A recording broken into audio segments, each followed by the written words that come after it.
North Korea revealed Kim Jong-un's brutal regime rounding up children for labor camps.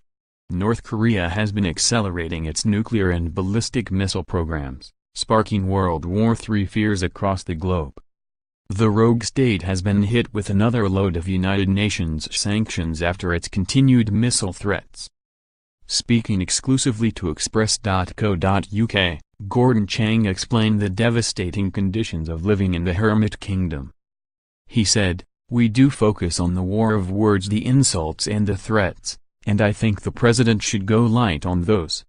He's got this point across, he has entertained everybody. In terms of his substantive policy, it has actually been very good.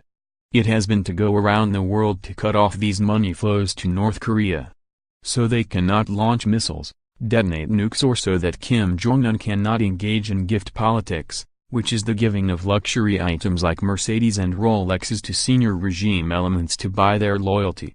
There are signs that Donald Trump's plan is working.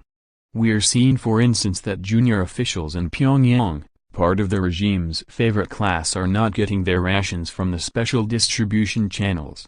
There are stories, for instance, that the regime is accelerating the demand for loyalty payments, which are informal taxes, and that indicates a tax flow problem.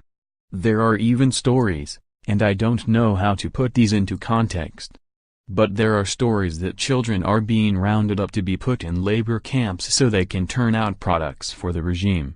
A lot of these stories may be exaggerated, but they all point in the same direction, that is, that the president's plan to cut off money to North Korea is starting to have an effect. The author has previously warned that the North Korean regime was strapped for cash after a defector embarrassed the state by escaping across the demilitarized zone back in November. The border guard, known only by his surname Oh, fled by army vehicle and then on foot as he was shot at by North Korean guards.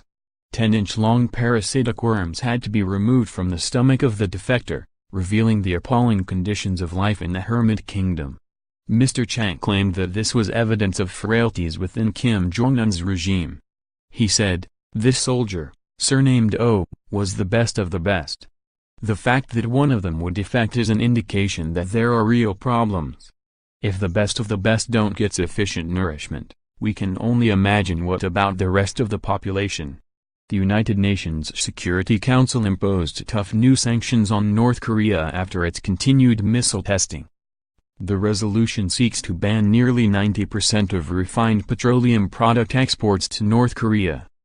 The resolution also bans exports of industrial equipment, machinery, transportation vehicles and industrial metals to North Korea. Mr. Trump tweeted, "The United Nations Security Council just voted 15-0 in favor of additional sanctions on North Korea. The world wants peace, not death." The North Korea Foreign Ministry responded to the UN sanctions and branded them an act of war.